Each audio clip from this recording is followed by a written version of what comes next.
Bonjour à tous, j'espère que vous allez bien. Je m'appelle Sofiane, j'aime les voyages depuis tout petit et j'avais pour projet de faire un tour du monde durant 11 mois où je passais par ces pays, le Japon, la Corée, la Malaisie, l'Indonésie, Singapour, la Nouvelle-Zélande, les États-Unis et le Canada.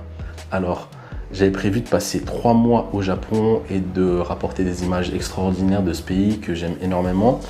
Mais malheureusement, ce qui s'est passé, c'est que j'ai fait tomber mon téléphone et qu'il s'est cassé 2 semaines après avoir atterri dans le pays. Du coup, à ce moment-là, moi je pensais que c'était simple de réparer un téléphone là-bas au Japon, surtout qu'on pense que c'est le pays de la technologie. Mais en réalité, c'est simple à partir du moment où vous avez un iPhone. Vu que j'ai un Samsung, ça a été une galère. En plus de ça, c'est le dernier modèle, le S23. À chaque fois que j'allais dans un centre de réparation, on me disait que non, ils n'avaient pas les pièces. Mais je me disais, mais attendez, la Chine, c'est à côté. Donc du coup, pour faire importer les pièces, ça serait rapide. Mais au final, je pense qu'ils ont un tas de procédures qui fait que c'est une galère à chaque fois. Là, j'ai dû faire le tour des magasins d'électronique. Ça a été une vraie galère. Au final, je me suis retrouvé à Samsung. J'ai posé la question, est-ce que c'était possible de réparer mon téléphone? Donc du coup, vu qu'on est à Samsung Japon, ils m'ont dit que non, car je n'avais pas acheté le téléphone au Japon. Yo, ça abusé quand même. Là, ça va assez loin. Là, j'ai dû racheter un téléphone et la cerise sur le gâteau, c'est que le téléphone était bloqué. Donc, j'ai un autre téléphone à l'heure actuelle, mais je ne peux l'utiliser qu'au Japon sur le réseau Docomo. Je crois qu'il fonctionne dans d'autres pays. Si, je dis des bêtises. En Corée du Sud, il fonctionnait, mais je sais que si je le rapporte en France, il ne fonctionnera pas. Donc il y a vraiment des limitations qui sont assez embêtantes parfois dans ce pays que j'aime tant. J'ai dû attendre d'arriver en Corée pour aller dans un centre Samsung pour pouvoir le réparer. Dans ce centre en question, tout était écrit en coréen, mais le personnel était très gentil et m'a guidé du début jusqu'à la fin. Et au final, j'ai pu réparer mon téléphone en 1 heure. Ça a pris 1 heure, alors qu'au Japon, ça a été une vraie galère. Donc voilà un peu les raisons pour lesquelles, malheureusement, je n'ai pas pu rapporter des images du Japon. Malgré mon enthousiasme, j'étais vraiment dégoûté sur le coup. Et maintenant, je suis en Malaisie, je vais essayer de continuer de vous montrer mon voyage. Ensuite, bien sûr, malgré tout ça, le Japon reste un pays fabuleux. C'est mon pays préféré, je pense, dans le monde. Avec les États-Unis, mais les États-Unis, le truc c'est que l'environnement est beaucoup plus vaste et il vous faut forcément louer une voiture, ou là au Japon, directement vous prenez le Shinkansen avec le JR Pass et pour se déplacer c'est beaucoup plus abordable. Et même en termes de finances, à l'heure actuelle les États-Unis sont extrêmement chers, tandis qu'au Japon pour 1 euro vous avez 158 yens. Pour vous donner un exemple de geek, ici au Japon, une PS5 ça coûte 350 €, là où en France ça coûte 550 €, donc il y a une vraie différence. Par contre, il y a une chose à savoir, si vous voulez venir au Japon, ne venez jamais dans la période à laquelle je suis venu. Juin, juillet, août. Il fait chaud, une chaleur avec l'humidité, c'est l'enfer. Si vous prévoyez de venir au Japon, venez plutôt en mars-avril ou novembre-octobre. C'est beaucoup plus agréable en termes de température. En plus de ça, c'est le moment où tout le monde est en vacances. Donc du coup, vous avez des touristes chinois, vous avez des touristes coréens. Et donc du coup, il y a une foule pas possible pour se déplacer. C'est une galère, surtout en pleine ville, à Tokyo, à Shibuya. Mais c'est noir de monde. En plus de ça, que la chaleur, ça n'arrange rien. Donc c'est un four. Évitez. Bon, ensuite, je vais quand même vous citer les avantages du Japon.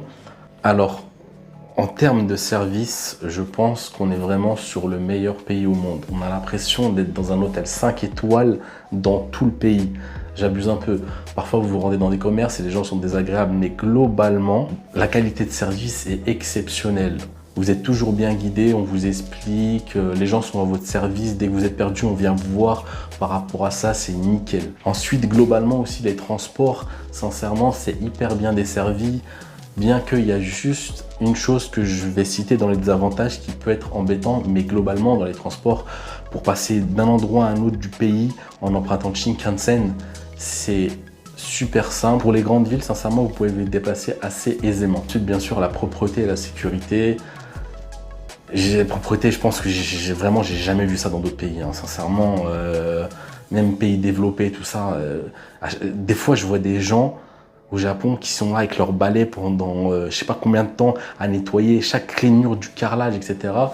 Et les gens dans leur travail sont vraiment dévoués et ça se ressent. quand on est dans le pays et on voit que le pays globalement, tout le monde respecte, malgré le fait qu'il n'y ait pas de poubelle. Là où ça, c'est super embêtant.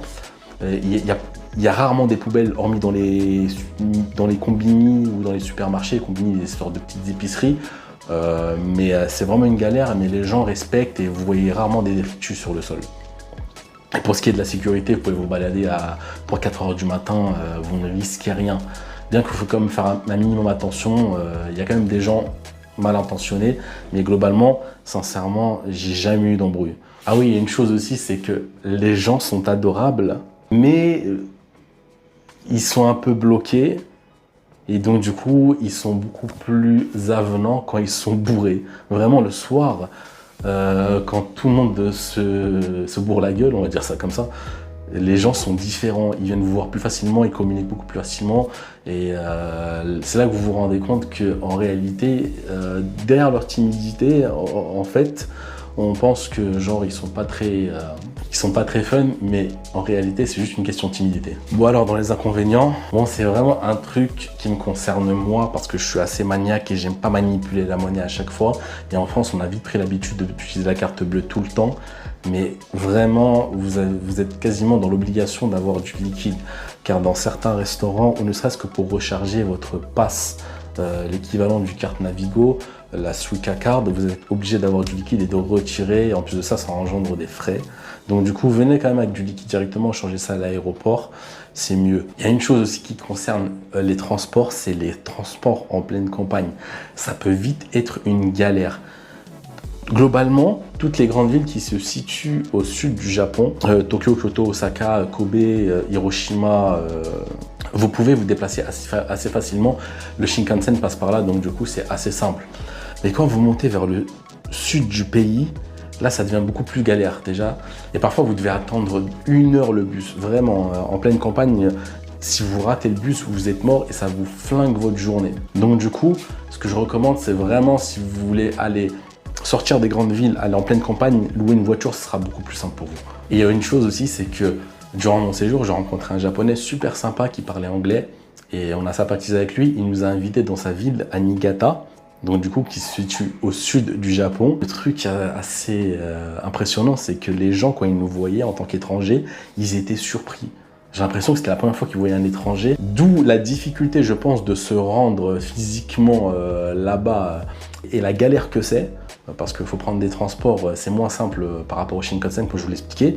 Donc du coup, il y a moins d'étrangers et les gens sont beaucoup plus surpris de voir des étrangers là-bas. Et il y a une chose aussi, c'est qu'il y a très peu de gens qui parlent anglais, bien que de souvenirs par rapport à la dernière fois que je suis venu au Japon, ça remonte à, du coup avec le Covid malheureusement, ça a 3 ans en arrière. J'ai l'impression qu'il y a beaucoup plus de gens quand même qui parlent anglais et à l'école apparemment, les petits commencent à apprendre l'anglais. Je pense que dans 10-20 ans, il y aura beaucoup plus de gens qui parleront anglais, mais à l'heure actuelle, c'est un peu une galère. Donc du coup, si vous voulez juste visiter, faire des emplettes, etc. Je pense que ça va le faire. Surtout que dans les gares et les magasins, les gens parlent un minimum anglais, même dans les hôtels. Mais si vous voulez sympathiser, rencontrer des gens, par contre, vous êtes dans l'obligation de parler japonais. Donc voilà, c'était pour vous donner un peu mon ressenti durant ces 3 mois. Mais globalement, sincèrement, le Japon reste un pays extraordinaire. Je ne me lasse pas, je suis resté 3 mois. Je pense que je pourrais rester 1 an dans ce pays sans me lasser. Il y a tellement de choses à visiter. En moyenne, quand j'étais à Tokyo, par jour, je marchais 35 000 pas.